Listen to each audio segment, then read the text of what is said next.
അള്ളാഹിന്റെ വിധിക്ക് ശേഷം പിന്നെ കണ്ണേറ് എനിക്ക് മനസ്സിലാവണില്ല. പള്ളിപ്പറമ്പിൽ കിടക്കുന്ന ആളുകളൊക്കെ അള്ളാഹ് അവർക്ക് കൊടുത്തിട്ടുള്ള ആയുസ് കഴിഞ്ഞു എന്ന് പറഞ്ഞ പോരെ, അതൊക്കെ കണ്ണേറ് കൊണ്ടാണ് എന്ന് പറഞ്ഞത് വിശ്വസിക്കാൻ ഭയങ്കര ബുദ്ധിമുട്ടുണ്ട്. പള്ളിക്കാടുകളിൽ അധികവും മരിച്ച ആളുകള് വാർദ്ധക്യം കൊണ്ട് മരിച്ചവരോ അല്ലെങ്കിൽ യുദ്ധത്തിൽ മരിച്ചവരോ അല്ല, എവിടെ കണ്ണീർ കൊണ്ട് മരിച്ചവരാണ് അധികവും. വഹീ മുസ്ലിം ഹദീസിൽ അള്ളാഹുവിന്റെ റസൂൽ പറയുന്നുണ്ട്, അള്ളാഹുവിന്റെ വിധിക്ക് ശേഷം മരിക്കുന്ന മിക്ക ഉമ്മത്തുകളും കണ്ണീർ കൊണ്ട് മരിക്കപ്പെടുന്നവരാണ്. പള്ളിക്കാട്ടിലെ മീസാൻ കല്ലുകൾക്ക് മൈലാഞ്ചി ചെടികൾക്കും ഇടയിൽ അന്ത്യവിശ്രമം കൊള്ളുന്ന ഓരോ നമ്മുടെ പൂർവികരായിട്ടുള്ള ആളുകൾ, അവർക്ക് ഓരോ കഥകൾ ഉണ്ടായിരിക്കും. അവരുടെ പേരിലൊക്കെ ഓരോ സ്റ്റോറി ഉണ്ട് ദുനിയാവിൽ. പാതി വഴിയിൽ നിലച്ചു പോയിട്ടുള്ള ആഗ്രഹങ്ങൾ അല്ലെങ്കിൽ കണ്ടു തീർക്കാത്ത ഒരുപാട് സ്വപ്നങ്ങളൊക്കെ ബാക്കിയാക്കിയിട്ട് അള്ളാഹിന്റെ വിധിക്ക് മുമ്പിൽ അവർ മടങ്ങിയതാണ്.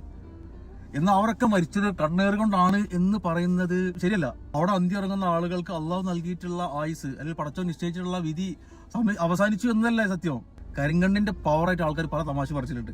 വീടുണ്ടാക്കുമ്പോൾ കരിങ്കണ്ണ നോക്ക് അഭിപ്രായം വേണ്ട എന്ന് പറഞ്ഞിട്ടുണ്ട്. ഒരു കൃഷി ഉണ്ടാക്കുകയാണ്, ഇപ്രാവശ്യം നല്ല ഉണ്ടായിക്കണല്ലോ എന്ന് പറഞ്ഞാൽ മതി.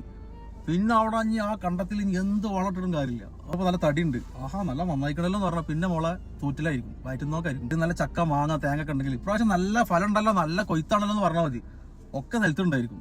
അമ്മാതിരി ടോർച്ചടി കണ്ണേർ കരിങ്കണ്ണിന്റെ ആൾക്കാർ നമ്മുടെ നാട്ടിലുണ്ട്, പല സ്ഥലത്തുണ്ടായിരിക്കും അല്ലെ. ചില ആൾക്കാരെ നോട്ടത്തിന് ഭയങ്കരമായിട്ടുള്ള മൂർച്ച ഉണ്ടായിരിക്കും, മാവിന് ഭയങ്കര വിഷം ഉണ്ടായിരിക്കും. പക്ഷെ നമ്മളെ ശ്വാസം എടുക്കാനുള്ളതില്ല. നാട്ടിലല്ലെങ്കിൽ തന്നെ ഒരു തൊഴിലും സമാധാനം ഇല്ല. ആ പള്ളിപ്പറമ്പിലെങ്കിലും ആളുകൾ സ്വസ്ഥമായിട്ട് കിടന്നോട്ടെ. കണ്ണേറുകൊണ്ട് മാങ്ങ വീഴും. മനുഷ്യന്റെ ശ്വാസം അത് നിലക്കാൻ അള്ളാഹുവിന്റെ വിധി തന്നെ വേണം. ആ വിധിക്ക് ശേഷം മറ്റൊരു വിധി ഇല്ല.